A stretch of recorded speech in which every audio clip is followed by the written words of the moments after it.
2025 চনত যদি তোমালোকে নাৰ্ছৰ সপোন পূৰণ কৰিব বিচাৰিছা তেতিয়াহ'লে এই ভিডিঅ'টো সম্পূৰ্ণ চোৱা কাৰণ 2025-26 বৰ্ষৰ সেশনৰ চৰকাৰী নাৰ্ছিং কোৰ্ছৰ এডমিশনৰ এপ্লিকেশন ফৰ্ম আহিছে এতিয়া তোমালোকে ঘৰতে বহি অনলাইন নিজৰ মোবাইলত ফৰ্ম ফিলআপ কৰিব পাৰিবা এই ভিডিঅ'ৰ জৰিয়তে সম্পূৰ্ণ ডিটেইলছ তোমালোকক জনাই দিয়া হ'ব মানে কেনেকৈ ফৰ্ম ফিলআপ কৰিব লাগে সেই প্ৰচেছটো তোমালোকক জনাই দিম তোমালোকে যদি এইচএছ পাস কৰিছা বা 2025 চনত যদি এইচএছ পৰীক্ষা দিছা তেতিয়াহ'লে এই ফৰ্ম ফিলআপ কৰিব পাৰিবা এতিয়া মই কোৰ্ছৰ ডিটেইলছ জনাম আৰু খৰচ কিমান যাব তোমালোকক জনাম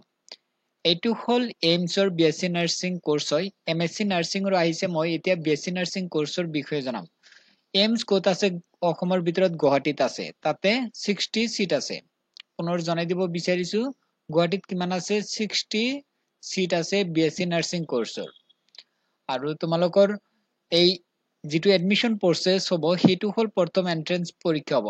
এন্ট্ৰেন্স পৰীক্ষা দিব লাগিব তোমালোকৰ তেতিয়াহে তোমালোকে এই কোৰ্ছত এডমিশন ল'ব পাৰিবা এতিয়া খৰচ কিমান যাব সো খৰচ ইমান নাই ৰেজিষ্ট্ৰেচন ফি দিব লাগে 25 টকা আৰু টিউশন ফি দিব লাগে 600 আৰু হোস্টেলত মাহিলি কিমান দিব লাগে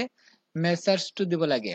হোস্টেল এনে ফি দিব নালাগে খোৱাৰ খৰচটো 700 ইয়াতে লিখিছে মেসাৰ্স 700 অনলি তাৰ পিছত আৰু এটা হোস্টেলৰ সিকিউৰিটি 1000 দিব লাগে এটো ঘুৰাই পাবা 4 বছৰ পিছত তাৰ পিছত আৰু এটা কি দিব লাগে ইয়াতে কৈছে যে পোৰ্ট মানি দিব লাগিব 960 আৰু এটা হোস্টেল ৰেন্ট দিব লাগে 480 ইমানে খৰচ আৰু খৰচ নাই কাৰণ এটো সৰকাৰি কোৰ্ছ হয় এতিয়া তোমালোকক এপ্লাই প্ৰসেছৰ বিষয় জনাই দিয়া হ'ব এতিয়া এই কোৰ্ছৰ ফৰ্ম ফিলআপ কৰিবলৈ 12 পাস কৰা হ'ব লাগিব সায়েন্সৰ পৰা লগতে ফিজিক্স কেমিষ্ট্ৰি বায়োলজি আৰু ইংৰাজী বিষয় মিলি যাতে 55% হয় কোনবিলাক ক্যান্ডিডেটৰ 55 বিচাৰিছে জেনাৰেল ইডব্লিউএছ ওবিসি ক্যাটাগৰীৰ এই চাইটা সাবজেক্টৰ নম্বৰ তোমালোকে হিসাব কৰি লবা ইংৰাজীত কিমান পাইছে ফিজিক্সত কেমিষ্ট্ৰি বায়োলজি এই চাইটা সাবজেক্টৰ নম্বৰ টোটাল হিসাব কৰি 4 ৰে হৰণ কৰি দিবা তাৰ পিছত সেই পাৰ্সেন্টটো ওলাব যদি 55 হৈছে তেতিয়ালে এপ্লাই কৰিব পাৰিবা যদি ফিজিক্স বা কেমিষ্ট্ৰিত ফেল তেতিয়ালে কিন্তু এলিজিবল নহবা আৰু এসসি এসটি ক্যান্ডিডেটৰ 50 হ'ব লাগিব এইখিনি হৈ গল এতিয়া তোমালোকৰ এজ লিমিট 17 ৰ পৰা মিনিমাম 17 বছৰ বিচাৰিছে 17 ৰ পৰা 35 ৰ ভিতৰত হ'ব লাগিব ইয়াতে উল্লেখ কৰিছে আৰু এটা ইম্পৰ্টেন্ট পইণ্ট জনাই দিব বিচাৰিছো এইমছ বিএসসি নাৰ্ছিং কোৰ্ছৰ এন্ট্ৰেন্স পৰীক্ষাৰ সিলেবাস অনুসৰি ই-বুক প্ৰস্তুত কৰা হৈছে ফিজিক্স কেমিষ্ট্ৰি বায়োলজি আৰু জেনাৰেল নলেজৰ প্ৰশ্ন আহিব এই কিতাপখন তোমালোকে ল'ব পাৰিবা ভিডিও ডেসক্ৰিপচনত লিংক আছে বা WhatsApp নাম্বাৰ থাকিব যোগাযোগ কৰি ল'ব পাৰিবা কাৰণ পৰীক্ষাত বেছি নম্বৰ পালেহে তোমালোকে এই এইমছত এডমিশন ল'ব পাৰিবা ইতিমধ্যে বহুত ক্যান্ডিডেটে কিতাপ লৈ সেলফ ষ্টাডি আৰম্ভ কৰি দিছে এই কিতাপখন তোমালোকে এতিয়া অফাৰত পাই যাবা 199 পেমেন্ট কৰিলেই পাই যাবা 299 আছিল কিন্তু বহুতৰ প্ৰবলেম হৈছে এতিয়া অফাৰ চলি আছে মাত্ৰ 199 তে ল'ব পাৰিবা পৰীক্ষাত ইংৰাজী মিডিয়ামত আহিব অসমীয়াত প্ৰশ্ন নাহে ইংলিশ আৰু হিন্দীত আহিব অনলাইন পৰীক্ষা দিব লাগিব কিতাপ লোৱাৰ পিছত আৰু এটা সুবিধা পাবা তোমালোকে অনলাইন মক টেষ্টৰ সুবিধা পাবা অনলাইন প্ৰেকটিছও কৰিব লাগিব লাষ্ট ডেট হল 2025 চনৰ মে মাহৰ 7 তাৰিখ হল লাষ্ট ডেট প্ৰথম তোমালোকৰ বেসিক ৰেজিষ্ট্ৰেচন কৰিবলৈ ইয়াতে এপ্লাই অনলাইন আছে ইয়াতে ক্লিক কৰি দিব লাগিব তাৰ পিছত বেলেগ এটা পেজ আহিব এতিয়া মই এই পেজত আহিছো ইয়াতে click here for new basic registration ইয়াতে মই ক্লিক কৰিম তাৰ পিছত আকৌ আহিছে প্ৰসিড অপচন ইয়াতে মই আকৌ ক্লিক কৰিম তাৰ পিছত তলত আহিম তলত আকৌ প্ৰসিড লিখা আছে ক্লিক কৰিম তাৰ পিছত ইয়াতে ইন্ডিয়ান সিলেক্ট কৰিম তাৰ পিছত ফুল নাম লিখিম সেই নামটো পুনৰ লিখিম দেউতাকৰ নাম এইটো বক্সত লিখিম তাৰ পিছত মাকৰ নাম এইটো বক্সত তাৰ পিছত ডেট অফ বাৰ্থ ইয়াতে লিখিম ডেট অফ বাৰ্থ পুনৰ ইয়াতে লিখিম তাৰ পিছত জেন্ডাৰ ছোৱালী ক্যান্ডিডেট হে পাৰিব অনলি ইয়াতে তাৰ পিছত ইয়াতে আসাম সিলেক্ট কৰিম তাৰ পিছত কাষ্ট কি হয় জেনাৰেল ওবিসি আমওবিসি যাৰ যেটো হেতু সিলেক্ট কৰিম তাৰ পিছত আকৌ ইয়াতে কনফাৰ্ম কৰিব দিছে তাৰ যেটো ক্যাটাগৰী হয় কনফাৰ্ম কৰি লবা তাৰ পিছত যদি পিডব্লিউডি হয় ইয়েস কৰিবা আৰু যদি নহয় নো টিক মাৰ্ক কৰি দিবা আইডি প্ৰুফ কি দিবা Aadhaar card PAN card voter ID যাৰ যেটো আছে হেতু সিলেক্ট কৰি তাৰ পিছত ইয়াতে যদি পান কাৰ্ড সিলেক্ট কৰিছা পান কাৰ্ডৰ নাম্বাৰ খিনি ইয়াতে লিখিবা আইডি নাম্বাৰ আৰু যদি আধাৰ কাৰ্ড দিয়া আধাৰ কাৰ্ডৰ নম্বৰটো ইয়াতে লিখিলে হৈ যাব তাৰ পিছত এইবিলাক অপচনেল হয় প্লেস অফ ইস্যু এইবিলাক নালাগে অপচনেল হয় না এইবিলাক ফিল নকৰো অৰ্থাৎ ফিল আপ নকৰো ইয়াতে তোমালোকৰ ইমেইল আইডি দিবা তাৰ পিছত সেই ইমেইল আইডি পুনৰ ইয়াতে দিবা মোবাইল নম্বৰ ইয়াতে দিবা তাৰ পিছত আকৌ মোবাইল নম্বৰ ইয়াতে দিবা তাৰ পিছত এটো অল্টাৰনেট মোবাইল নম্বৰ এটো বাধ্যতামূলক নহয় এটো এৰি দিম তাৰ পিছত তোমালোকৰ পাৰ্মানেন্ট এড্ৰেছ ইয়াতে কান্ট্ৰি ইন্ডিয়া সিলেক্ট কৰিবা পিন কোড কি হয় ইয়াতে লিখিবা তাৰ পিছত ইয়াতে তোমালোকৰ স্টেট আসাম সিলেক্ট কৰিবা ডিস্ট্ৰিক্ট কি হয় সিটি কি হয় তাৰ পিছত এড্ৰেছত ইয়াতে ভিলেজ বা পোষ্ট অফিস বা টাউনৰ নাম লিখিবা তাৰ পিছত পোষ্ট অফিস পিএস ডিস্ট্ৰিক্ট এইখিনি ফিল আপ কৰি দিবা তাৰ পিছত যদি তোমালোকৰ পাৰ্মানেন্ট এড্ৰেছ আৰু কৰেসপন্ডেন্স এড্ৰেছ সেম হয় তেতিয়াহলে ইয়াতে টিক মাৰ্ক কৰি দিবা আৰু যদি তোমাৰ পাৰ্মানেন্ট এড্ৰেছ